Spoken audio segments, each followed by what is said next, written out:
Olá, bom dia, boa tarde ou boa noite, não sei em que horário vocês estão assistindo. Estamos aqui hoje no terceiro episódio da nossa primeira temporada do Entre Brasas Cast. Hoje com esse baita convidado aqui, professor Mauro Stirmer. Se eu for passar o currículo dele aqui, a gente vai precisar de um episódio a mais só para o currículo. É um mentiroso, né?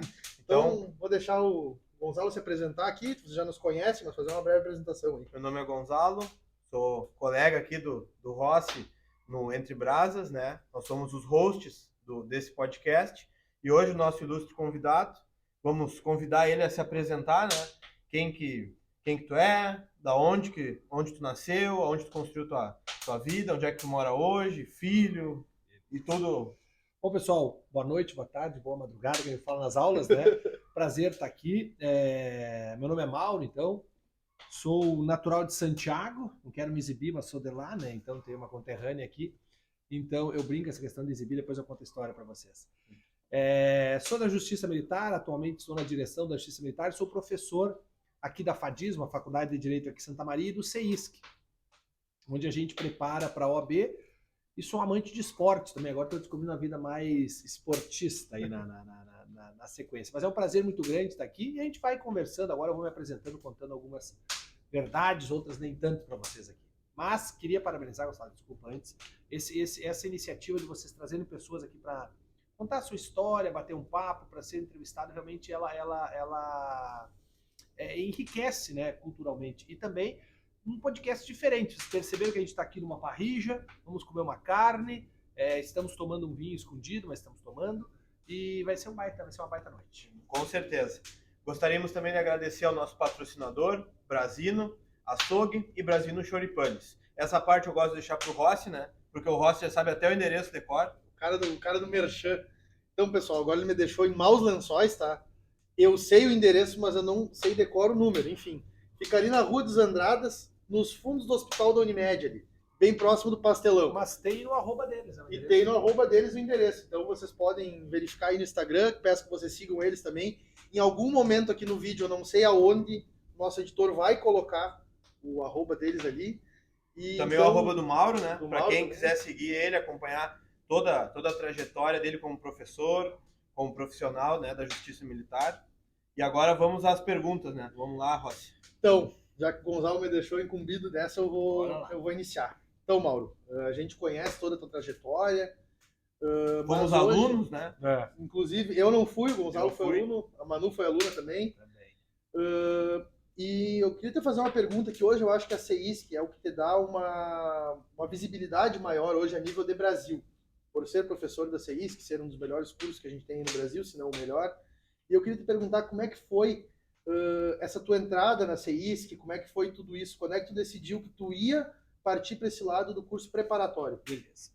Deixa eu só voltar um pouquinho na história, Rossi. Olha só, eu vim para Santa Maria, então, para servir na base aérea de Santa Maria em 1993. Aí fiquei na base, depois prestei um concurso para a Escola de Especialistas de Sargento da Aeronáutica, aqui em Guaratinguetá, São Paulo. Fiquei 2 anos lá. Aí nasceu o Pedro e a Júlia, nesse meio tempo aí.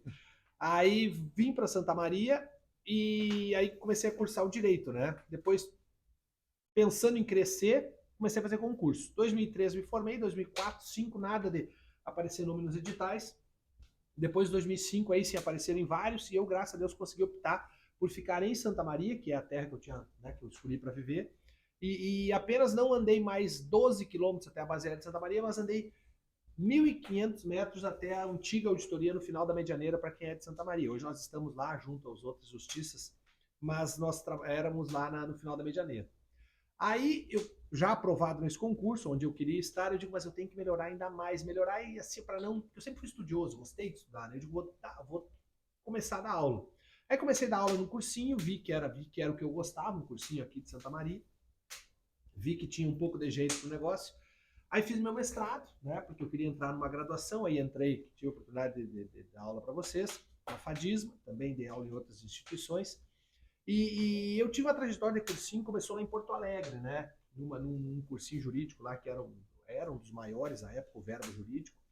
E de lá teve um concurso que foi muito bom para minha carreira, que foi um concurso de capitão da brigada. Até semana que vem eu vou ter o prazer de ministrar uma palestra lá para os outros 230 oficiais alunos que estão se formando agora, muitos meus alunos aí que colocaram meu nome lá, e eu vou dar uma aula para eles lá. Aí, quando surge um concurso para capitão da brigada, o Nidal é meu amigo particular porque ele se formou com meu irmão. Eu tenho um irmão que formou em Santo Ângelo, que é colega do primeiro concurso que o Nidal e eles fizeram, que é assessor do Ministério Público, o Júlio hoje é promotor, mas o primeiro concurso fizeram juntos, e um dia eu chamei o Nidal no Facebook. Então, o Nidal nós temos que chamar para cá depois. Né? Fica o convite, Fica o convite 01, depois eu vou falar mal dele até o final. Aí eu, Johnny Nidal, se tu precisar de mim, ele, não, Mauro, vamos ver. Aí surge direito militar nesse concurso. E direito militar, modéstia à parte, não tenho medo de falar que eu sou bom. E aí dei uma aula de direito militar, processual penal militar lá e fiquei no concurso do CEISC. Então eu fui professor do CEISC, eu entrei no concurso. Porque lá são dois ramos bem diferentes. A OAB, que é essa potência nacional, agora há 2 semanas nós estávamos em BH com 1.000 pessoas ao vivo e 20 mil no YouTube. Então é uma coisa assim que os outros cursos com 2.000, 1.500, 500 alunos e nós com 20 mil ao vivo. Então realmente na OAB estou. E o concurso está indo nesse caminho, mas eu entrei pelo concurso. Aí depois eu consegui, o Nidal me convidou daí para fazer parte da equipe de penal, onde eu estou hoje.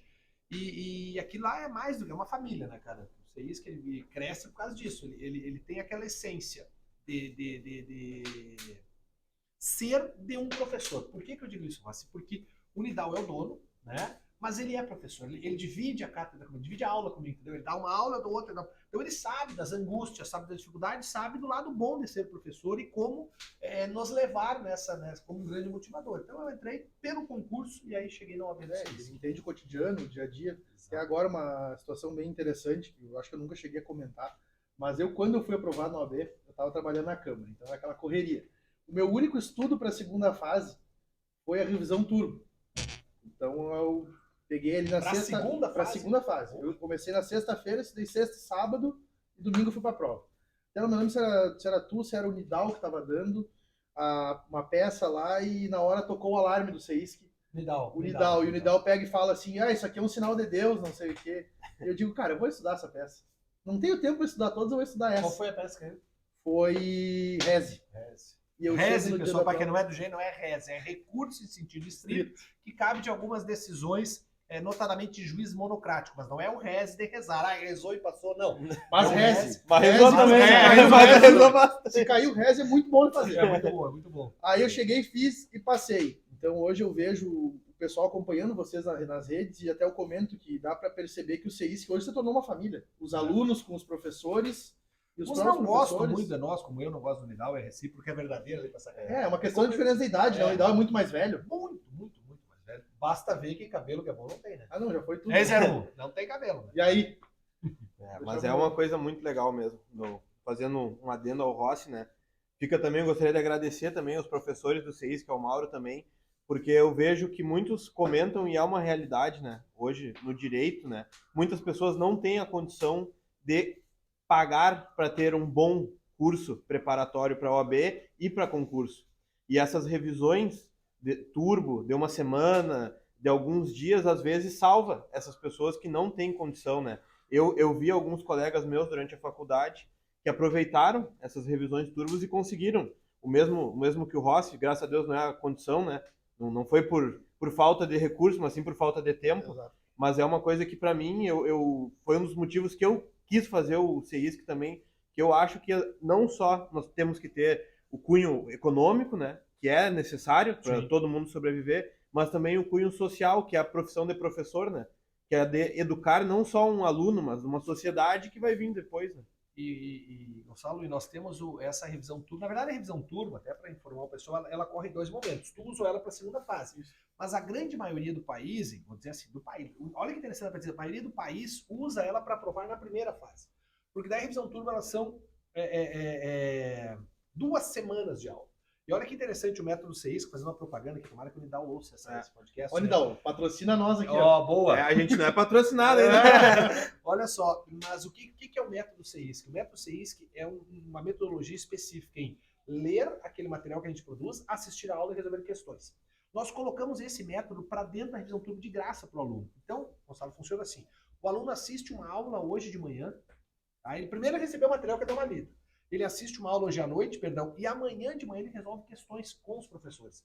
Durante 2 semanas. E se o cara sentar a bunda na cadeira e fizer a nossa revisão turbo para a segunda fase, somando com aquela revisão de véspera que eu falei há pouco, que foi em BH, e a próxima vez em São Paulo já está reservado até o auditório do Frei Caneca, está tudo certo, quem é de São Paulo fica convidado.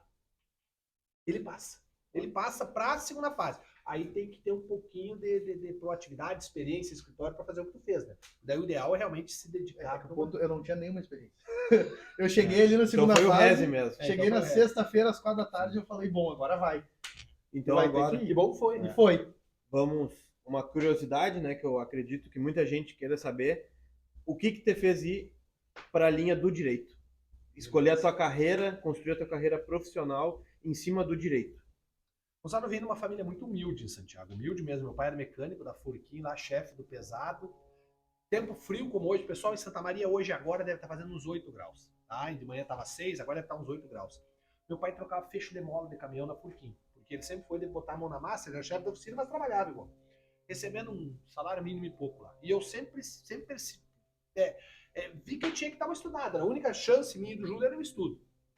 E o meu objetivo era ser o quê? Era ser sargento do Exército. Então, o meu objetivo de vida era ser sargento do Exército, porque eu acho que aí eu não ia morrer de fome. Tenho vergonha nenhuma de falar, não morrer de fome. Aí fui para a Força Aérea, consegui a aprovação. Vamos virar essa carne. Vamos virar essa carne, né? Aí consegui a aprovação NEAR. Incrível que eu tentei. Isso é bom pro concurseiro, né? Eu tentei passar, Rossi, pro Exército, não consegui. E era em tese mais fácil do que aeronáutica. E aí, quando eu estudei um pouquinho mais para aeronáutica, deu certo. Mas aí, eu já sargento da Força Aérea, vem os gêmeos, o Pedro e a Júlia, né? Eu digo, eu tinha que melhorar. E aí eu resolvi estudar. E o direito, ele abre um leque muito grande. Eu fiz o colégio agrícola em São Vicente do Sul, nos anos de 89 a 91. Meu objetivo era ser agrônomo, né? Trabalhar com a terra, gostava disso. Mas aí eu pensei, foi uma bênção, a agronomia ia ser muito fechada. Meu pai tinha fazenda em Santiago, fazenda de roupa. De roupa. Tá? Então não tinha onde é que eu ia trabalhar. Aí eu fui pro direito. O direito abre um leque muito grande, né? Até que eu prestei vários concursos ali de 93 a 94, 95, e pude optar por aprovação aqui em Santa Maria. E era uma vaga, tipo. E 370, não, como é que é? 473, uma daquela súmula famosa. 473 candidatos para uma vaga, e aí esse velho deu sorte, passou daí. Tipo o teu Rezi. Tipo meu Rezi, mais ou menos isso aí. Bom, então, agora que comentou dos gêmeos, do Pedro e da Júlia, eu quero te fazer essa pergunta. Como é que você se sente hoje, vendo que os teus filhos estão seguindo esse caminho? Agora, tu e o Pedro abriram a mentoria, né? Isso. Também já falar disso aí para o pessoal que quer concurso público. Vocês abriram a mentoria, como é que você se sente hoje tendo o Pedro junto contigo nessa carreira acadêmica? Claro. A Juju, ela tá com a mãe dela, com a Sabrina, na Almeida Imóveis, uma imobiliária renomada já aqui. Eles têm uma história muito, muito interessante junto com o seu Diomar aqui na venda de imóveis em Santa Maria. Então ela seguiu essa carreira da mãe dela, até porque alguém ia ter que assumir a imobiliária. Né?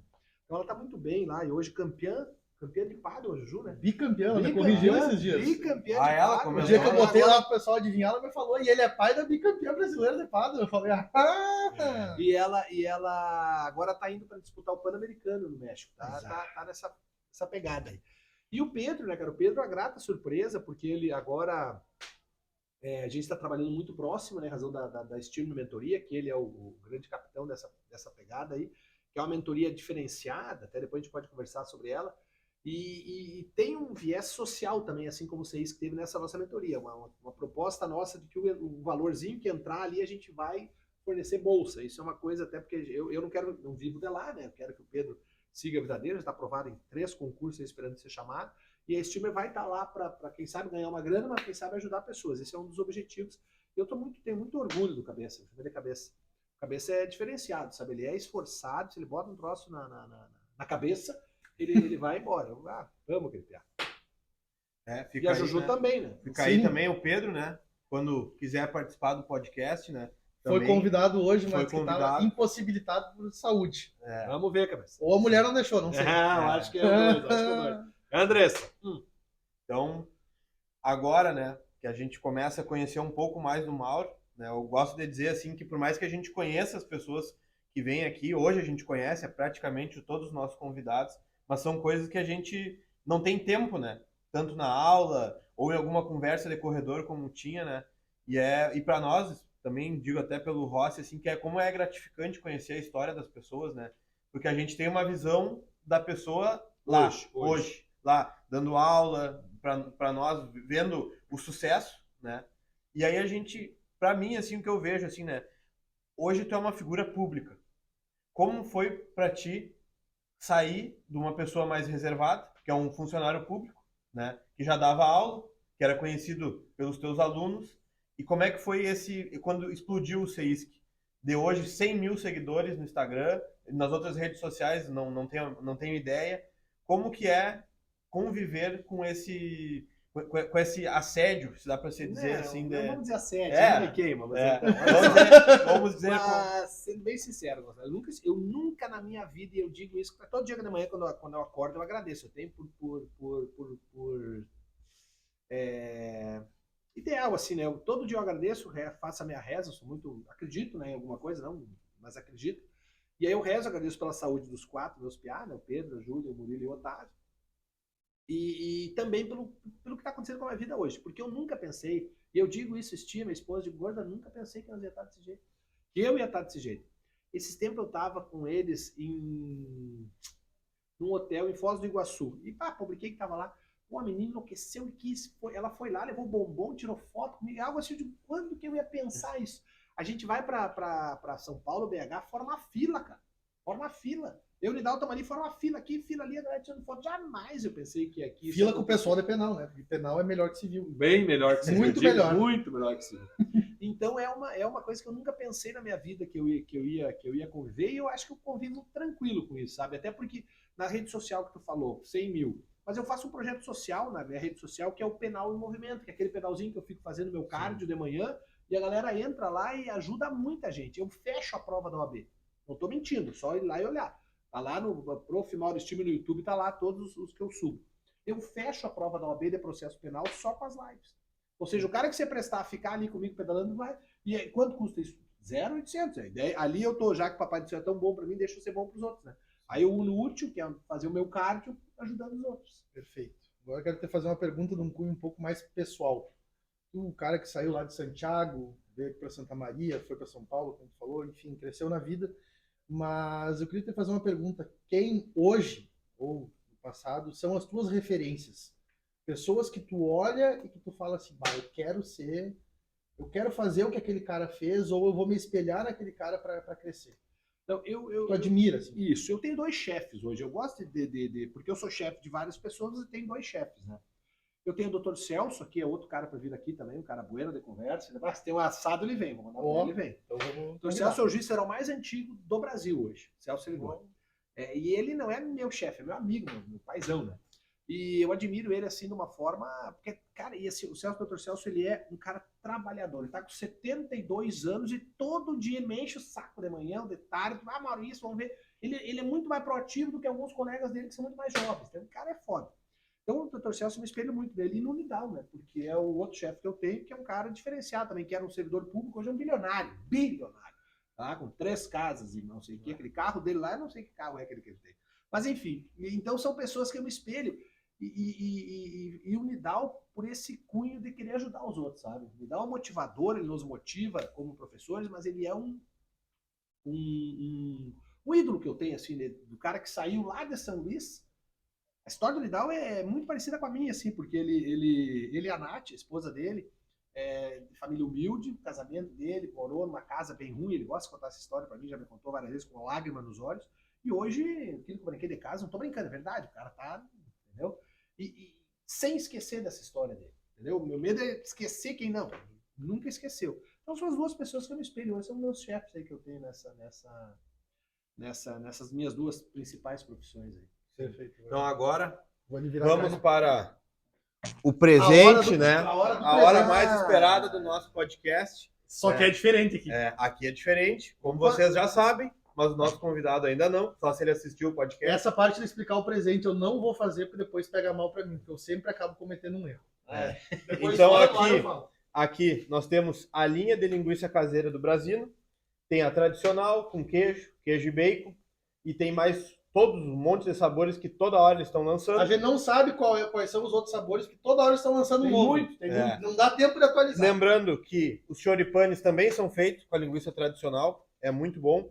E aqui o presente... O choripanes vem pronto? Vem pronto. Aqui o presente é diferente. Aqui tu não leva para casa. Nós vamos comer aqui. Aqui tu assa junto com a gente. Bueno, ainda bem que deixaram a linguiça pra assar, né? E é nessa hora de convidar que tu coloque o produto da... Bueno. que eu sempre me perco. Olha aqui, vamos lá. Mas olha só, e essa grelha deles aqui, eu vou contar uma coisa pra vocês, o nosso aqui é chique. É diferenciado. É diferenciado, olha. Grande abraço pro vô aí que tá nos proporcionando o ambiente aqui. Obrigado. Eu não sei se é por aqui. Aí tá ótimo. Ótimo aqui. Aí tá ótimo, paninho aí pra... Show de bola, deixa eu botar Tá, pra cá. Então aqui a gente come o presente em loco. Exato. Estamos bem. Porque a gente tá acostumado a ver nesses outros locais que o pessoal vai, tu vai ganhar uma cuia, tu vai ganhar uma faca, um boné, um chaveiro. Não. Vai levar pra casa, vai acabar... Não, Vai ser perder? vai se perder, tu vai guardar. Ou vai Aqui deixar? não. Boa. Vai assar junto, e como a ideia... Adorei essa A ideia é o churrasco, é a troca de ideias, é o network, é a Mas conversa. eu tenho que mais ou menos parabenizar vocês pelo modo como esse podcast vai se desenrolando. Porque pra mim aqui é uma conversa entre amigos, aqui tô tomando meu vinhozinho, conversando, daqui a pouco deve vir uma carne, eu acho. Não? Vai, daqui a Vai. pouco Daqui já um pouquinho. nós vamos começar a tirar. Porque eles vão começar a tirar a carne aí já vamos... E até para explicar para o pessoal, né, que eu e o Rossi tivemos essa ideia. Por quê? Porque a gente já está cansado de ver os mesmos podcasts com as mesmas pessoas. Obviamente, são pessoas ilustres do Brasil, né, inteiro, que fazem esses podcasts, personalidades mundiais até. Só que a gente Podcast viu... é uma febre. É, né? uma febre. Hoje é E o que a gente viu, assim, ó, que falta ter a valorização das pessoas da tua cidade. Santa Maria, hoje, tem muitas pessoas que têm um reconhecimento nacional e a gente não consegue ver um podcast contigo, a gente não consegue ver um podcast com o Pacheco, que é um vereador ativo, com o próprio Diego Calegari, que trouxe um evento internacional, empreendedor, top, né? um evento Diego internacional. morava lá no meu condomínio, depois ficou mais rico ainda e saiu. Aí a gente vê que, pô, por que nunca convidaram um cara desse? Ele trouxe um dos maiores eventos de paddle do mundo e ele não está em nenhum podcast famoso, né? Não vamos falar nome, né, para fazer propaganda para os outros. Então a gente nasceu com esse intuito de uma conversa. A gente não combinou nada antes. Verdade. A gente não combinou nada, a gente chegou aqui. Então essa é a ideia, ser uma conversa, conhecer as pessoas e também conhecer para o público, né? Essas pessoas que inspiram muitas, né? E também a gente nunca sabe a pessoa que se inspira na gente. E gostaria de ser mais próximo, mas devido a inúmeras circunstâncias, distância ou falta de acesso, que nem hoje. Tu está em São Paulo e uma pessoa de São Paulo quer tirar uma foto contigo. Hoje, se ela assistir o teu podcast, ela pode conhecer um pouco mais do Mauro. Claro. Ela pode Até printar porque- a foto e aparecer na frente dela. Exato, até porque ela vê a gente no trabalho, não aqui. Aqui nós estamos bate-papo aqui, tomando um vinho, esperando um assado. É diferenciado, parabéns. E outra coisa até que essa semana deu um bafafá, vamos pegar um gancho na fala do Gonzalo. Em primeiro lugar, eu acho assim, ó, que a gente tem que estar sempre se atualizando no mundo de hoje. A gente é advogado, então dentro da advocacia a gente precisa ter uma atualização constante, senão a gente acaba ficando para trás. Então, essa ideia do podcast foi não pela advocacia, foi para a gente valorizar o que é daqui de uma maneira que as pessoas queiram assistir. Com todo respeito aos outros podcasts que a gente tem aí, mas, cara, já passou o tempo de tu ver o cara sentado na frente do microfone, ele dentro de um estúdio, e tu vê que a conversa ela tem script, porque ela vai seguir uma linha e aquela linha vai até o final. É que precisa ter uma estrutura fantástica como essa de vídeos e filmadoras, tudo para fazer essa técnica, né, o que vocês fazem aqui. Uma estrutura nível ESPN. Vamos falar, vamos deixar bem. Olhem a qualidade do vídeo aí, pessoal. Isso não é para qualquer um. Nossa, é diferenciado. É diferenciado. Mas aí a pergunta que eu queria fazer é que ontem isso veio mais à tona. Ontem, para quem não sabe, foi segunda-feira, dia 17 de julho. Veio à tona a Comissão da Jovem Advocacia por todo o Brasil, aí pipocou, estourou a questão daquele projeto de lei que dizem que está sendo feito, da carreira, que vai limitar a atuação da Jovem Advocacia nos tribunais. Eu queria te perguntar, tu hoje, como uma pessoa que atua na preparação desses profissionais que tu vai lançar para o mercado de trabalho, qual é a tua opinião como professor e também como profissional jurídico dessa limitação? Bom, primeiramente, né, Gonçalo, eu e Rossi, eu não vi o projeto ainda, mas o que a gente tem de notícia até agora, né? Que a ideia é o quê? Aspas, proteger os jurisdicionados, proteger os constituídos, né? Permitindo que o acesso aos tribunais superiores, quais são os tribunais superiores? STJ, TSE, STM, o mais legal de todos, que é trabalho, tá? O TST, e quem sabe o STF, só com alguém mais, abre aspas, experiente, né? Mas eu vejo, e aqui quem está falando é o Mauro, não estou falando da justiça, nem para vocês, né? O Mauro, eu acho que é uma forma de quem tem poder dentro das instituições de reserva de mercado. Entendeu? Essa é o que eu vejo. Claro que eu estou falando aqui de maneira incipiente, até porque eu não vi ainda o projeto, não sei. É que não saiu ainda, né? Foi exato, só notícia né? que saiu. Só pelas notícias eu vejo que isso aí vai beneficiar a jovem advocacia em nada. Isso está sendo feito para beneficiar a jovem advocacia? Sem conhecer o projeto, penso que não. Está sendo feito para prejudicar, né? Que até foi nesse Exatamente. ponto que eles entraram. Vai ter que ter 5 anos para entrar com alguma coisa no TJ, no Rio Grande do Sul, por exemplo. Então... não é Tribunal Superior, é Tribunal. Não, no TJ é 5 cinco anos e no depois Tribunal 10. Superior 10. Nossa. Então isso vai limitar muito a jovem advocacia. Bem Até eles complicado. foram para cima com a questão de que tempo de inscrição define competência. Então eu vejo também como esse ponto que a advocacia ela precisa evoluir. E eu tô para te dizer hoje que o advogado que entra no mercado de trabalho hoje está muito melhor preparado do que aquele que entrou antes. Por quê? Porque hoje ele precisa passar por vamos falar assim, uma barreira muito grande, que é o exame da OAB. E o exame da OAB, ele é tão... Ele tem uma pegada, se não só de exame, sabe? Mas definir muitas coisas na vida das pessoas. E é só uma prova. É só simplesmente uma prova, não define, né, em tese quase nada. Mas ela atrapalha muito a vida das pessoas. E parece que essa instituição ela está querendo trazer mais atrapalhos do que esse que já existe. Perfeito. Então, Eu realmente vejo assim que a gente vê muitos estudos, né, e relatos de um advogado que inicia, né, um jovem advogado que demora 2, 3, 5 anos para se estabilizar na profissão, que já é o que tinha, aí agora com mais esse impedimento fica praticamente inviável. E continua pagando normal. Só não pode atuar no tribunal. Aí, no caso, só vai poder... Mas paga a mesma coisa do que os outros. Exatamente, vai poder fazer só petição ali, basicamente. Então... Essa é uma questão, né, que a gente vai ver o desenrolar, né, com o tempo. E um questionamento assim que eu me faço, né, sempre, quando eu tenho muita curiosidade quanto a ser professor, né? Como que é ser professor no quesito de um aluno que não passa, desse aluno da OAB que fica nervoso,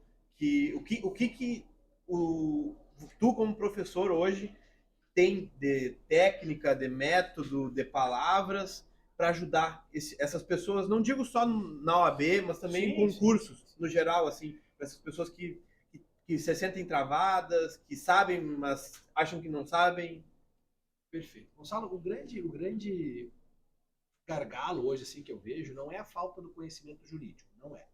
O problema da OAB, e aí eu busco um trechinho, 2 minutos atrás que eu falei, é a pessoa ter que aquela prova vai ser a prova da vida dela. É só uma prova, sempre digo isso. E a falta do conhecimento, a falta do conhecimento jurídico não é o grande motivador da reprovação. Mais é a cabeça, mais é a questão estrutural de saber fazer a prova, ter a cabeça no lugar na hora da prova. Então a prova da OAB hoje ela afeta a família do cara, tipo, tem que passar por causa da minha família, entendeu? Então a pessoa já vai para a prova com uma pressão muito grande. Ela tem o conhecimento, porque a prova da OAB não é intelectualmente falando assim uma prova de alto nível, né? Uma prova de um nível bem tranquilo, que ela passaria, se fosse em temperatura e pressão normal, ela passaria. Só que não é temperatura e pressão normal. Quando a pessoa vai fazer uma prova da OAB, ela vai com uma carga muito maior do que a falta ou a sobra de conhecimento jurídico. Isso é fato. Entendeu? Então ela fica nessa luta contra ela mesma, não pela falta de conhecimento, reforço, mas pela pressão que essa prova exerce sobre os bacharéis, que é algo inexplicável. E o CEISC, por conta disso, o CEISC faz mentorias com psicólogos. Isso é interessante. Por quê? Porque é necessário, cara. É necessário, entendeu? Um apoio ali de olha, é só uma prova, realiza só essa prova, vai lá e faz o que, né? Vive essa prova, aproveita o fato de estar fazendo essa prova, vai lá e te diverte fazendo a prova. Aí, Mauro, se divertir fazendo a prova, eu quando prestava concurso e agora tô numa fase de entrar no doutorado, estou sendo avaliado de novo, não deu, entendeu? Eu vou de novo, vou várias vezes, mas vou procurar me divertir. Se o aluno fosse para a prova do OAB pensando em se divertir, ele passava, porque ele sabe. Ele vai lá naquela pressão da família, da sociedade, dos colegas, e isso complica muito. Certo. Então agora eu vou fazer uma pergunta, porque tem aquela visão de professor universitário dentro da faculdade, e tu tem a visão ali do pós-universitário no cursinho. Então, o que hoje, se tu pudesse chegar hoje lá no MEC, pegasse o currículo do curso de Direito, o que hoje tu adicionaria, o que tu acha que falta hoje na faculdade de Direito, que vai fazer falta para esses futuros E bacharéis? também retiraria, né? Também retiraria, óbvio. Eu acho que eu, de repente, trocaria a ordem como as coisas acontecem na faculdade ali, as matérias, como ele vê, por exemplo. Vou dar um exemplo que eu gosto. Eu sempre trabalhei com direito constitucional, antes de ir para o penal, fui professor de direito constitucional. O meu mestrado é em direito público constitucional, né, propriamente dito ali. E a gente vê isso no início da faculdade. Faz falta no final da faculdade, o direito constitucional faz muita falta. O aluno ele nem sabe a hierarquia normativa e dão para ele controle de constitucionalidade. Entendeu? A FADISMA, digamos aqui com o Norberto ouça, o Rochinha ouça, ela tem aquela matéria de processo constitucional que ajuda o aluno a rever. Isso beneficia. Então, às vezes, eu acho que pensar na troca ali dessas matérias. E trazer mais questões práticas para dentro da faculdade. Entendeu? Porque lá dentro nós temos alunos visando o concurso e alunos visando a advocacia, né? E tem faculdades que são ligadas mais para o direito privado. Eu me formei na Federal em 2002, 2013 ali. E a nossa faculdade até aquele tempo era de direito privado.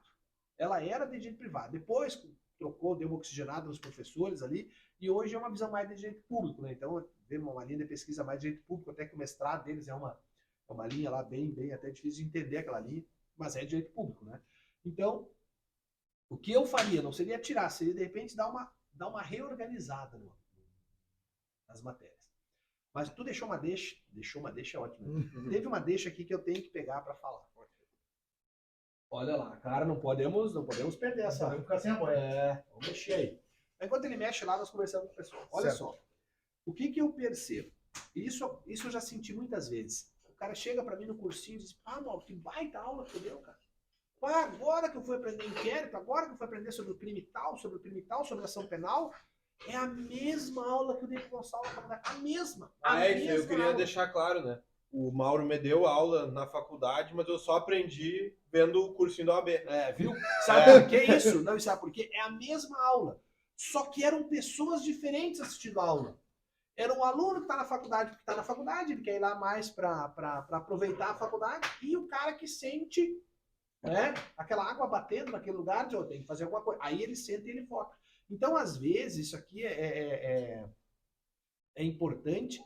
Lá no início, eu dou uma aula lá no quinto semestre, terceiro semestre, e eu tento salvar ali, mas não dá muito certo. Por quê? Porque se o aluno, cara, da faculdade, estudar 1 horinha por dia, 1 hora por dia da vida não é nada. 1 hora por dia das 24 horas não é nada. Se ele estudar ali, sentar a bunda na cadeira meio tradicional e estudar, a vida dele é outra quando ele sair da faculdade, a vida dele é outra na aprovação do concurso público. Ele passa no que ele quiser. Mas ele não faz isso. Sabe quando ele estuda? Diz para nós, Gonçalo. Véspera da prova? 1 hora. Ele estuda depois que apresenta o TCC, deixa para fazer o TCC junto, deixa para estudar para a OAB. Tudo junto. Ao mesmo tempo, na mesma hora. Então, esse aluno que era para estudar 1 horinha por dia, ele só estuda 1 hora no bimestre antes da prova. Então, ele não vai aprender, porque o estudo... Nós temos várias... A neurolinguística explica isso. Nós temos vários campos de fixação do conteúdo. Temos memória de curto prazo, memória de longo prazo. A memória de longo prazo é aquela que tu precisa estar constantemente abastecendo. E se nós vamos fazer apenas um estudo agora, para fazer uma prova amanhã, a gente pode até passar. Para daqui 15 dias esquecemos tudo. Tu lembra, por exemplo, alguma coisa de trabalho? Da turma de trabalho?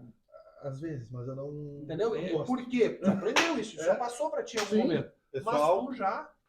interrompendo, né? Opa! Agora vamos... Aquela interrupção boa. Aquela interrupção boa, né?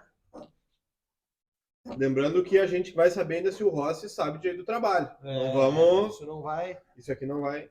Saber eu sei.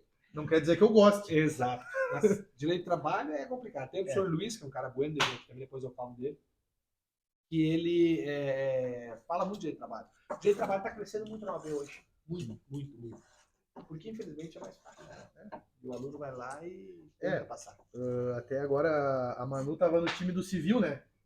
Aí agora eu consegui puxar ela pro time do penal. Ah, é? Não, agora ela fez a inscrição lá. Vamos lá então, hein? Vamos provar aí. Vamos ver. Foi pro time do penal, vamos... Agora vai dar.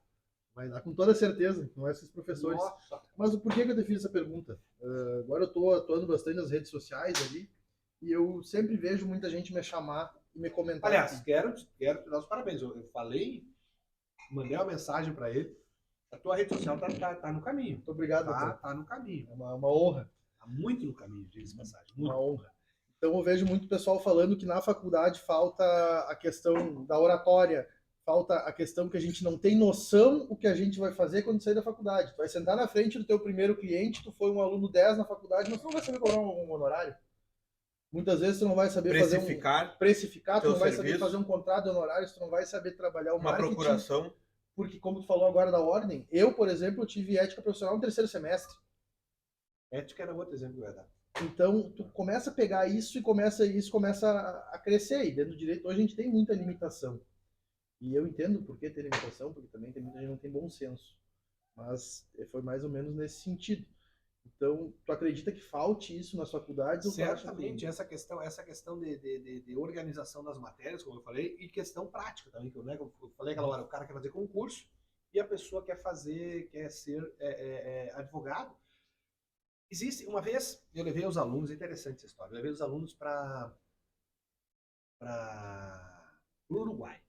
O Uruguai tem 3 faculdades de direito. Tem Montevidéu, 2 em Montevidéu, uma pública, uma privada e uma em Punta. Só. E chega lá no terceiro, eles não chamam terceiro, é turno, mas vamos imaginar metade da faculdade, o cara decide se ele quer carreira pública ou se ele quer carreira privada. E a partir desse momento, se é carreira privada, ele vai aprender uma procuração, ele vai aprender a precificar, ver o ticket do trabalho dele. Se ele quer carreira pública, ele vai focar mais na doutrina, mais na jurisprudência, naquela situação de concurso público, né? Independente. Lá não é um concurso como o nosso, mas tem também um processo seletivo, ainda que simplificado. Então, isso no Brasil não existe, né? Mas é algo a ser pensado, algo a ser analisado por quem manda aí, numa divisão. Eu quero ser professor, eu quero carreira privada. A partir da metade do curso, ele poderia muito bem ter um desenvolvimento para carreira privada. Porque hoje em dia, e mais uma vez te elogiando, a tua rede social está sendo uma rede social do advogado que quer ensinar, quer mostrar que sabe para trazer clientes. O cara tem que saber fazer isso hoje. Hoje a melhor mídia que existe é a rede social. Não existe nada hoje que tu possa pagar e trazer um alcance, um alcance para ti como uma rede social. Embora a gente possa fazer tráfego pago, patrocinar alguma coisa, mas tem que ter conteúdo para isso. E ensinar a fazer o conteúdo como tu está fazendo ali, como eu faço, tu percebe que é algo que poderia ser implementado. Inclusive, em alguns dos meus vídeos eu fui atrás de vídeos teus, inclusive um que me marcou, que é o que tu sai dirigindo a tua BMW de Santiago, se eu não me engano, com droga, e é preso em Santa Cruz. Então foi um dos vídeos também que eu assisti quando eu comecei a produzir meu conteúdo. Eu gosto daquele vídeo também. Eu quero fazer vídeo assim. Eu falo que é um crime permanente de droga, que eu saio de Santiago, passo para Santa Cruz e vou para Porto Alegre. Onde é que eu vou ser julgado? É prevenção. Para quem não sabe, o artigo 83 do CPP diz que é prevenção. O primeiro juiz que tomar um contato e tomar uma decisão no processo vai julgar o Mauro. Por quê? Porque eu saindo com a droga no verbo transportar de Santiago, passo Santa Maria, passo em Santa Cruz e vou a Porto Alegre, esses 4 locais aqui, o crime ocorreu. Aula grátis. E aí a prevenção vai definir. Gostei dessa tua. E não é de bike, né? E tu pode olhar a qualquer hora. Eu vi bicicleta. E o melhor é tudo, né? Ele veio de bicicleta de Santiago. Eu quero que tu conte essa história pra nós. Como é que foi? Eu vi que o Pedro foi no carro de apoio e voltou de carro, né? Não aguentou. Foi na caminhonete, levou os carros, levou as bicicletas. Não, nem tentou. Ai. Mas eu agora, hoje eu tô com uma pegada de atleta. Voltei pro jiu-jitsu, vou começar a competir. Quais esportes? Eu tô fazendo jiu-jitsu, né, que é o que eu adoro, sempre fiz. Eu lutava judô na Força Aérea, agora tô no jiu-jitsu. E eu tô correndo, cara. Comecei a correr e andar de bicicleta. Tô apaixonado. Todo dia eu tenho que fazer alguma coisa. E é um cara jovem. E jovem pra caramba. Não, mas sabe por que é legal isso? Até essa... Hoje de manhã eu tinha uma planilha. Olha só, Gonçalo. Hoje de manhã, falando de novo, o pessoal que tá assistindo isso aqui, isso que vai ficar eternamente aí pra nós, pra vocês. Mas hoje está sendo um dos dias mais frios desse inverno, de 2023, se não mais frio de todos. Acordamos com 5 graus e eu tinha uma planilha para correr. Eu tinha que fazer hoje 8 km em tiros de 800, né? Eu disse, cara, não vou. Fui. Pô, e aí eu cheguei lá, corri, deu tudo certo. Aí eu fiz um videozinho de se eu aqui tive que fazer isso. Isso vale para o nosso estudo também, vale para o estudo do aluno. Eu falei, olha, melhor coisa, tem uma meta, cumpra aquela meta. Vai lá e faz. Como é que eu vou fazer? Dá teu jeito e faz. E o cara faz. Eu fui lá, hoje me esforcei. E com 8 graus consegui fazer as minhas corridas lá tudo direitinho. E isso serve também para mostrar pro aluno, pô, eu tô com 49, eu faço 50, ele dá, eu faço 80, mas eu faço 50. E eu tô conseguindo fazer isso, cara. Então um cara mais jovem não vai conseguir, entendeu? Eu tenho isso, claro que eu gosto, eu faço isso porque eu gosto, mas também deixar claro para eles que é possível fazer isso, entendeu? Essa que é a ideia. E qual é o próximo desafio? Então agora nós temos 200 de bike, né? E eu vou correr um duatlon. O primeiro duatlon vai ser dia 10 de setembro em Porto Alegre. Serão 5 de corrida, 20 de bike, mais 2.500 de corrida, que é a segunda etapa do estadual do duatlon. Aí eu é vou chegar coragem. bem. Daqui uns dias é o Mauro no Iron Man, né? Vou fazer, se Deus quiser. Esse aí, até que agora tu jogou muito na frente. Esse é o objetivo. Nós Não, estamos... meio Iron, Meio em Florianópolis eu vou fazer. Ó, já sabe, hein? Então, Agora, até de comer uma linguiça pra queimar, porque eu posso, né? Tô jogando bastante. Ah, não. isso é uma coisa que eu sempre tive o esporte muito ligado na minha vida, né? A minha família sempre foi muito ligada no esporte, né? Então, eu jogo pádel, né? Vejo o Pedro, vejo a Júlia sempre lá no pádel. Em alguns Beach torneios. tênis, tá jogando ou não? Não. Beach tênis eu não jogo. Não, tudo bem, pessoal. Tudo Não bem. tenho, eu sou muito pequeno, sou meio pesado, na areia eu afundo. Então não dá certo. Mas Então, sabe não que dá... eu tentei o beach tênis Não e eu dá não certo. consegui, cara. Pô, tu luta e não consegui, porque eu tenho hernia de disco. E o movimento em cima da areia ali detona, cara. Eu não consegui. Fica meu respeito aqui pra quem joga beach tênis. Também. Jogar na areia, no frio. Eu nunca tentei, É agora eu coragem. sei que eu nunca vou tentar. Não, mas aí os caras usam sapatilhas. Ah, tem a sapatilha. Né? Sapatilha, tu aí que joga beach tênis, sabe que tem. E a Quer gente. ver um cara pra vir aqui? O Xande, o Mânica ali, que é meu vizinho. O Alexandre é um cara bueno, eu jogo beach tênis, pode vir? Placa direito agrário, é interessante. Depois tá na minha relação aqui pra falar pra vocês. Ah, Perfeito. Pode. isso é uma coisa que fiquei pensando assim, né? Para quem tem uma rotina intensa de estudos, né? Como a gente não entrou ainda nesse assunto, os concursos de alto nível técnico, alto nível de conhecimento, todos esses concursos federais, muitos concursos estaduais, né? De direito eleitoral, direito militar, procurador-geral da República, inúmeros que a gente diz. O quão é importante ter essa rotina de exercício, de estudo, de descanso, né? Visto esse método CEISC, né? Que tem exercício, aula, revisão, psicólogo. Só fazer uma perguntinha rápida. A carne no ponto ou o boi vai morrer em vão? Não, tá bom assim, tá bom. Tá. Tudo no campeonato, Mas eu sem óculos aqui, eu não enxergo, tá bom. Só pra saber se o boi não morreu em vão mesmo.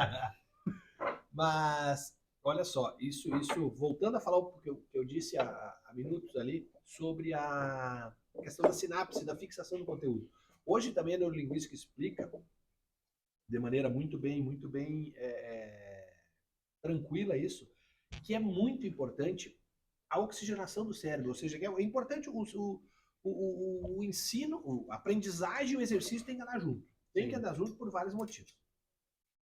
Entre eles, a melhor fixação. Mas tu usou uma palavra que as pessoas confundem, né? E eu desculpa, mas eu vou ter que corrigir. Não passa o disciplinado. Não passa aquele assim, ó, eu tenho rotina de estudo. Na verdade, tu falou correto, eu vou até... Olha só, não basta ter rotina. O que é rotina, Rossi? Rotina é estudar todo dia. Eu estudo. Quando? Estudo. Todo dia eu estudo. Às vezes de manhã, às vezes de tarde. Não. Tem que ser disciplinado. O que é disciplina? Eu vou estudar todo dia às 6 da manhã. Chuva ou sol, meu celular toca. Primeiro, o que tu tem que vencer? Primeira vitória todo dia, quando o celular tocou e tu soltou da cama. Aí tu já ganhou. O Diego deve ter falado isso. Ele fala essas coisas. Tá? Então, assim, ó. Tocou o despertador. Se na minha planilha de estudo eu tenho que estudar das 6 às 8, caiu, passa chuva ou sol, eu vou estudar. Isso é disciplina. Isso é rotina. Aí eu tenho que ler o artigo na mentoria. A gente disponibiliza assim para o aluno. Ler o artigo tal ao tal. Tá? Mas ele vai ter que ler no horário pré-determinado, até porque a própria plataforma de inteligência artificial diz isso para ele. Para ele ter aquela constância. Vai criar o hábito, né? O hábito. Até eu tô lendo sobre hábito agora, é uma coisa muito legal. Tô lendo O Poder do Hábito e Hábitos Atômicos. É bom demais esse livro aí. E eles falam isso, traduzindo tudo aquilo que o livro fala, que não é só isso, né? Mas ele diz da importância da disciplina, né? E não só mais rotina. Mudar os gatilhos, as recompensas. Tudo isso. Perfeito. Agora, não sei quanto tempo a gente já está de gravação, conversa tão boa que eu me perdi aqui na gauchada, mas eu vou pular uma etapa, não estamos encerrando, mas eu quero te fazer uma pergunta de atualidade agora, para ti que é um professor de Direito Penal. Tem que deixar bem claro que eu não estou fazendo essa pergunta de cunho político de nenhuma maneira assim. Mas, Certamente que vinha para esse lado. mas qual é a tua opinião como professor, como conhecedor do direito penal brasileiro, da questão da anulação das sentenças do ex e atual presidente, agora no caso, dentro do direito penal? Como é que tu acha? Como é que tu vê isso? Tecnicamente, eu só vou falar tecnicamente, Isso. até porque já está consolidado isso. Tecnicamente houve erros, né?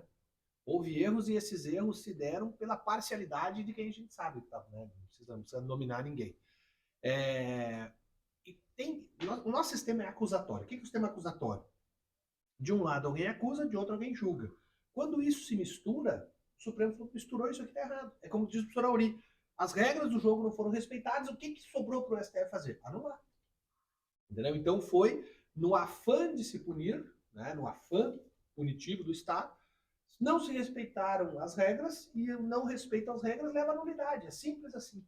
Entendeu? Agora, se foi uma decisão política, aí não vou entrar no mérito, mas foi juridicamente falando, se constatou uma imparcialidade, a falta de imparcialidade, uma parcialidade, por conta disso levou à anulação. Eu faço essa pergunta por conta que a gente vê o pessoal discutindo muito, mas a gente nunca vê a técnica. A gente vê o pessoal dizendo que foi inocentado. Isso, em momento nenhum, acredito que tenha sido inocentado. Não. Foi anulada a decisão. E da onde recomeça, né? Eu acho que essa é uma dúvida que muitas pessoas devem ter, né? O que leva a ser anulado a totalidade e o que leva a ser anulado parcialidade? Perfeito. E agora, acabou, não acabou? Não, é que aí nós temos que analisar o tipo de nulidade. Eu confesso que eu nunca corri atrás disso, até porque é uma coisa que não me interessa muito, mas eu tenho nulidades relativas e nulidades absolutas. Quando é uma nulidade absoluta, pode ser arguída a qualquer momento e começa tudo de novo. Se for uma nulidade relativa, se não se alegou no momento correto, ela precluiu a nulidade e o processo estaria em ordem. Essa nulidade diz respeito à suspeição do juízo, ou seja, suspeição é falta de imparcialidade do juízo. É questão de nulidade absoluta, você anulou tudo.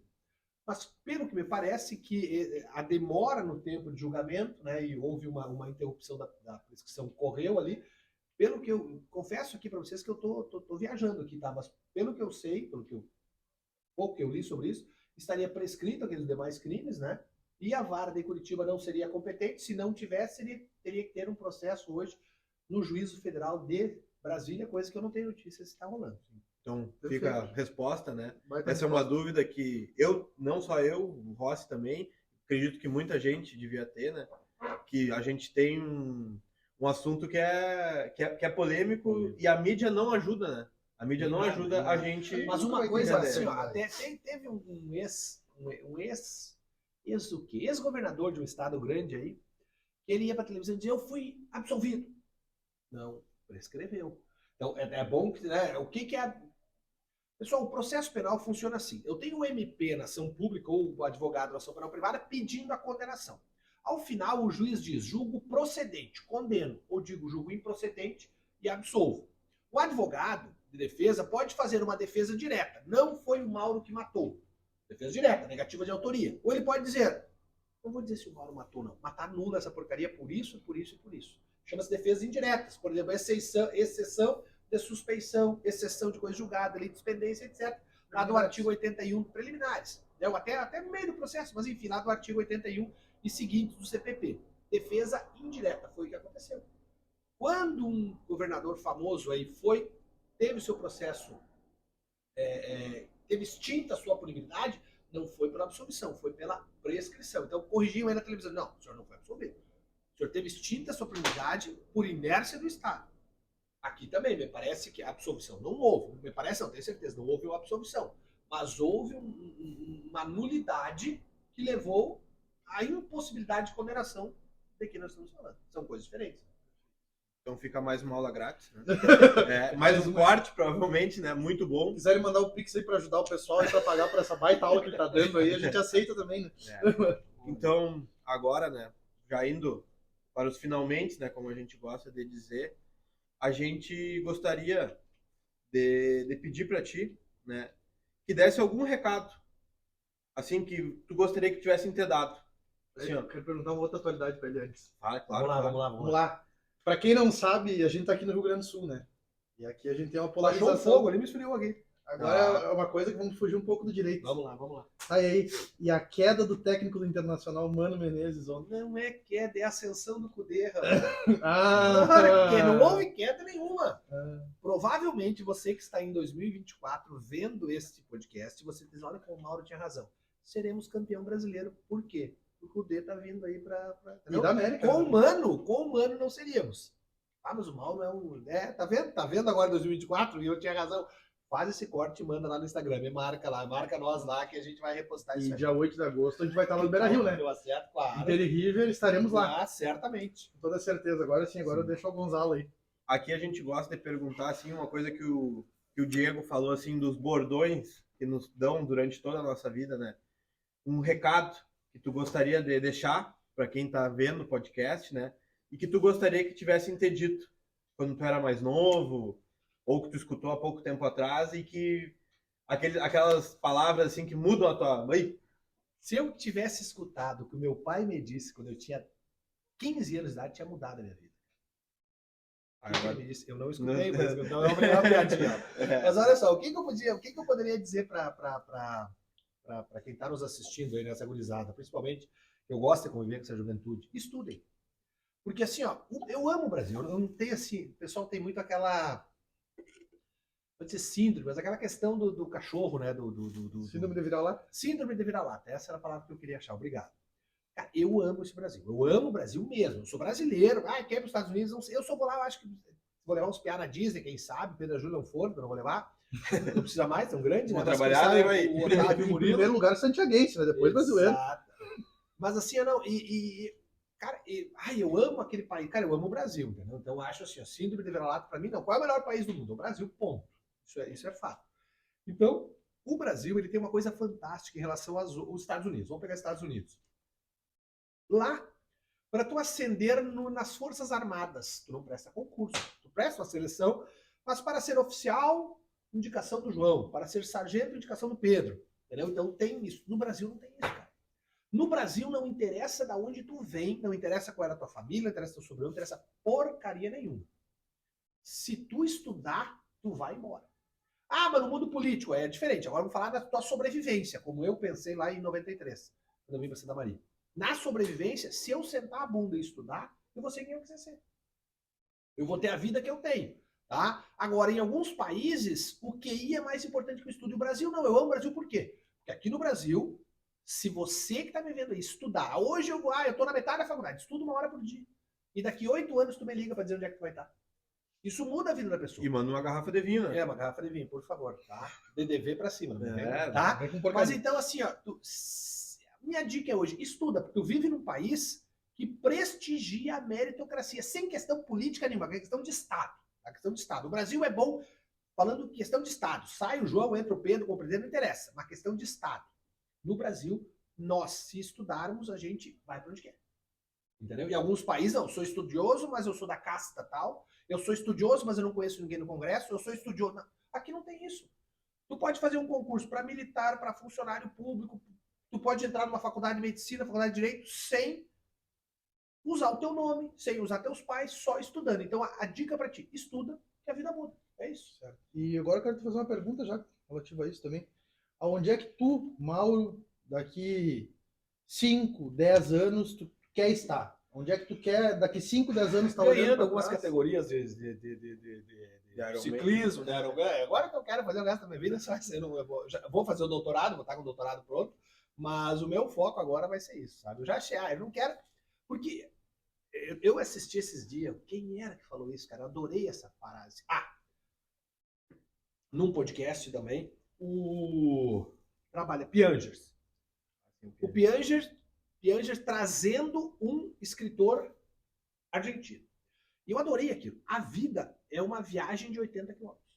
A ideia é que a vida seja uma viagem de 80 quilômetros. 80 anos, né? 80 anos eu dou tchau com 80 anos. Onde é que eu assino aí para ir até os 80 bem?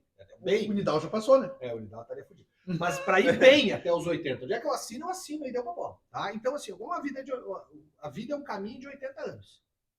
Eu já tô para lá, eu já dobrei a curva. Eu tô com 50.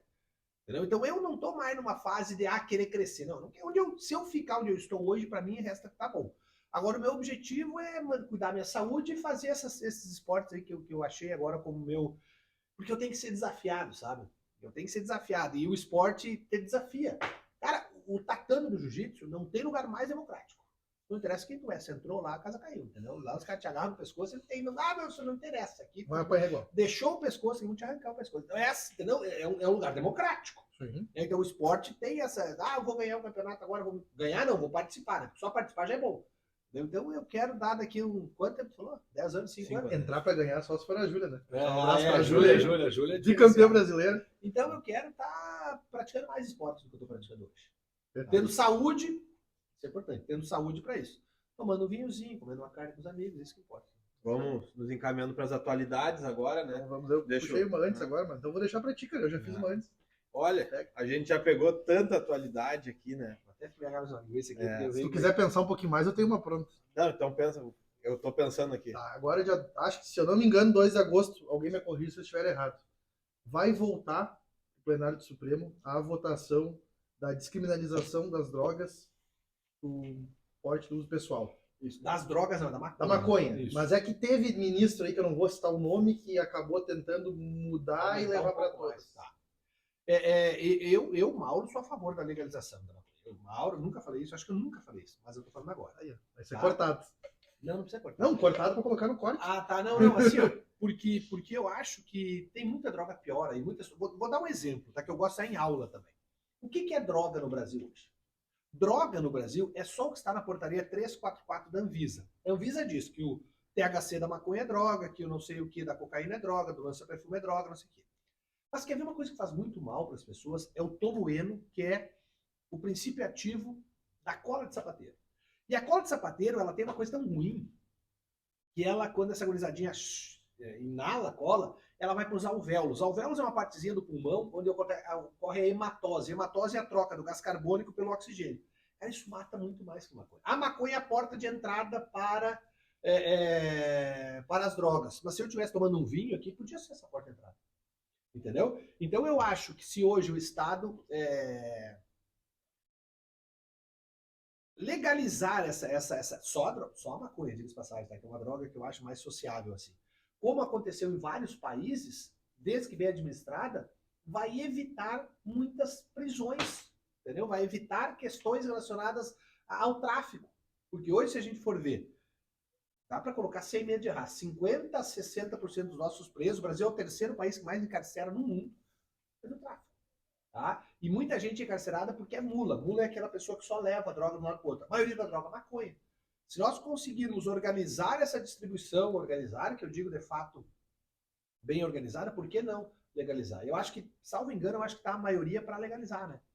Sim. Eu acho que a maioria está para legalizar. Se ninguém muda, porque agora o plenário do STF, é importante que a população saiba, ela pode mudar o voto. Né? Antigamente não podia. Agora, como é plenário virtual, até o último voto o cara pode voltar atrás.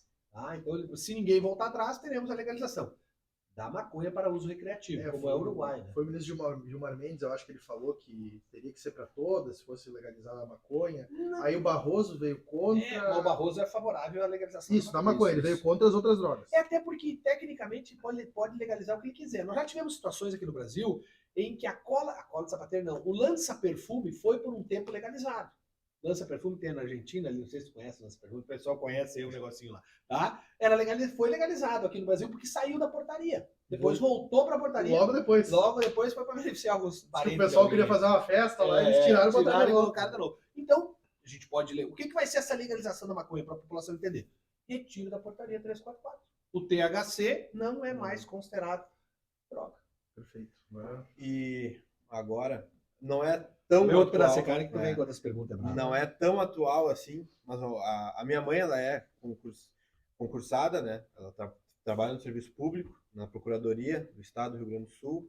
E uma coisa que ela também sempre me incentivou a fazer concurso, o estudo, a mesma frase, né? Estudar é o que permite a gente mudar de vida, dependendo da situação que a gente vive. E quais os efeitos que a nova Previdência, que não permite mais ter aquela previdência própria, né? Previdência especial, né? Hoje, para quem não sabe, quem trabalhava num cargo e se aposenta com um salário de 10 mil, se aposentaria com 10. E hoje, obviamente, mudou, e a contribuição é menor, mas a aposentadoria também é menor. O que tu acha que isso aí vai gerar? Tu acha que vai ter um desincentivo para o concurso, para a pessoa que está procurando essa estabilidade? Vamos só contextualizar para o pessoal de casa, não, o pessoal do podcast entender. O que nós tínhamos até esses dias? A integralidade da aposentadoria de servidor público. Quem entrou até 2003 ainda tem a integralidade. Se ele ganha 27 mil por mês, hoje ele ganha 27 mil. Mês que vem ele se aposenta, os 27 mil caem na conta dele. Para quem entrou de 93 para cá, 2003 para cá, não é mais assim. Como que acontece? Ele recebe o valor normal durante o serviço ativo, logo depois ele vai para uma situação de ser... ele se aposenta, né? E o que ele recebe? O teto do INSS. Então, se ele recebia 27, o teto do INSS é 5.400, ele passa a receber 5.400. Mas um detalhe, quem é que recebe mais hoje no serviço ativo? Vamos pegar um cargo de 20 mil reais.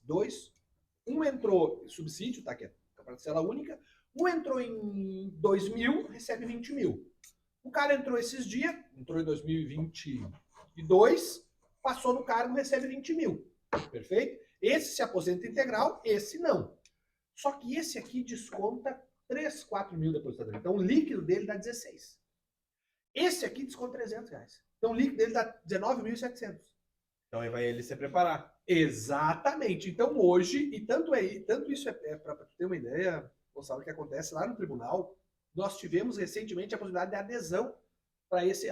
Tu tem direito a aposentadoria legal, mas tu quer ir para o regime? Tu podia ir até. Eu digo, ninguém vai. Uma galera foi. Porque se tu aplicar essa grana, trabalhar o dinheiro, vai dar muito mais que a aposentadoria. Mas corre-se um risco. E aqui eu não quero ser temerário ao falar nada, mas só para deixar assim. Esse valor, tá, o cara desconta um valor bom ainda que vai para o FUNPRESP, que é o fundo, né, dos servidores públicos lá, que vai ser do executivo o maior fundo da América. E o governo olhando de um monte de dinheiro. Só fica essa dica, entendeu? Assim, uma coisa que eu, Mauro, penso sobre isso, tá? Porque é bem complicado. Tivemos exemplo do Brasil aí que aconteceu o que aconteceu, né? Mas hoje é irreversível isso, tá? Hoje é irreversível, só por uma nova emenda constitucional. Então fica agora ao fim, né? Vou ficar o nosso questionamento que a gente fez antes. Antes eu quero agradecer ao Mauro, que está aqui com a gente, aceitou nosso convite. Parabenizar pelo trabalho que ele faz aí nas redes sociais. E eu quero parabenizar vocês por isso que na CEISC, em todo esse trabalho que ele faz, ele está levando... É no CEISC, tá? No CEISC. É no CEISC, ele tá na CEISC, o Lidal deve estar vendo seguir se mordendo. Então ele vai ter que vir aqui corrigir a gente, ele né? tem que vir aqui nos corrigir. Espera a tua pergunta. Tá. Enfim, esse trabalho de levar o conhecimento para todo o Brasil, de demonstrar, às vezes, que o direito ele não é uma coisa difícil, que ele consegue simplificar ele, tu consegue entender, é só tu ter um método bom, professores qualificados. Então, parabenizar tu pelo teu trabalho lá, parabenizar o Unidal, todos os professores. E parabenizar também por essa baita família que tem aí. Obrigado. Eu sou um grande amigo do Pedro, tenho uma grande admiração por ele, esteve do meu lado num momento muito difícil da minha vida. Foi quando eu perdi meu pai. Então, te parabenizar também por isso e por toda a vida, por toda a trajetória. Agora eu passo para o Gonzalo aí para... Eu também, só agradecimento, né? São pessoas que aparecem na nossa vida por curtos espaços de tempo, né? Eu gosto de ver assim, eu tive ótimos professores durante toda a minha vida, né? Tanto no colégio quanto na faculdade, na minha especialização, e são pessoas como o Mauro, assim, né? Que inspiram os alunos a serem melhores, a ver que o dia a dia não é tu se formar, tu entrar num concurso ou tu iniciar uma profissão e tu deixar as coisas irem. Não. Todo dia tem que fazer por merecer. Tem que estudar, tem que trabalhar, tem que aprender a fazer coisas que tu não sabe. Então, isso fica o meu agradecimento, né, como aluno, né? E hoje também, agradecer também pelas pessoas que vão assistir, né? Já até agradecer, porque realmente foi uma aula, não só de direito, mas também de vida, né? De pessoas que saíram de baixo e conseguiram e a gente ascender. Tem certeza que vai bombar, porque o homem é um fenômeno nas redes. E agora te deixar aquela pergunta. Geralmente... No caso, a única pergunta, né, que a gente faz antes. Não, essa aí a gente já faz antes para ele vir pensando. A gente ia deixar 3, mas agora eu vou aumentar para 4. Sacanagem, pelo pensando em 3. 4 pessoas que tu gostaria de ver sentadas no mesmo lugar que tu tá agora. Tá, parece que estou sendo redundante, mas não. Pela admiração que eu tenho, e pelo respeito ao programa de vocês aqui, eu acho que o Celso, o Dr. Celso Lidoni, é alguém interessante para vir aqui. E esse que eu estou dizendo, e o Nidal, tá? Pela história de vida, e eu faço questão de vir junto daí, para bater um papo aqui nós quatro. Perfeito. Tá? O Pedrão, acho que tem que vir para contar a história dele, uma história interessante para vocês. Eu até confesso que eu não sabia dessa ajuda que o Pedro deu. O Pedro é um cara foda. Era pra ele estar aqui hoje, mas aí a mulher... Exato, a mulher não deixou. Tá? E aí eu vou ficar devendo essa quarta, porque eu confesso que eu fiquei pensando aqui pela seriedade, pelo trabalho dos guri, que eu não quero ser temerário, né? Mas depois eu indico nas redes sociais aí pra ti. Fechou, então. Tá? Mas eu acho que o Dr. Celso, o Nidal e o Pedrão, acho que vocês estariam bem aqui. O Pedro não precisa vir junto, que ele vai conversar bastante aqui, mas os outros dois eu venho aqui para pegar no pé deles. Tá bom, então. Então, fica o nosso agradecimento e encerramos o nosso terceiro episódio da primeira temporada. Antes de encerrar, dá o curtida aqui, compartilha. segue o canal e compartilha. Compartilha. E também, eu sei que isso dificilmente vai acontecer, mas se tu ainda não segue o professor aqui nas redes sociais, O link dele vai estar aqui. siga. Esse é um caso que vai acontecer muito mais. Se tu não nos segue, nos siga. Então, isso é verdade, é verdade. confere ao Brasil. Para tentar ajudar essa gurizada, esse projeto deles é fantástico e contem comigo porque precisar, tá? Então tá bom. Aqui estamos à disposição. Grande abraço a todos. Beijão. E até mais. Até a próxima.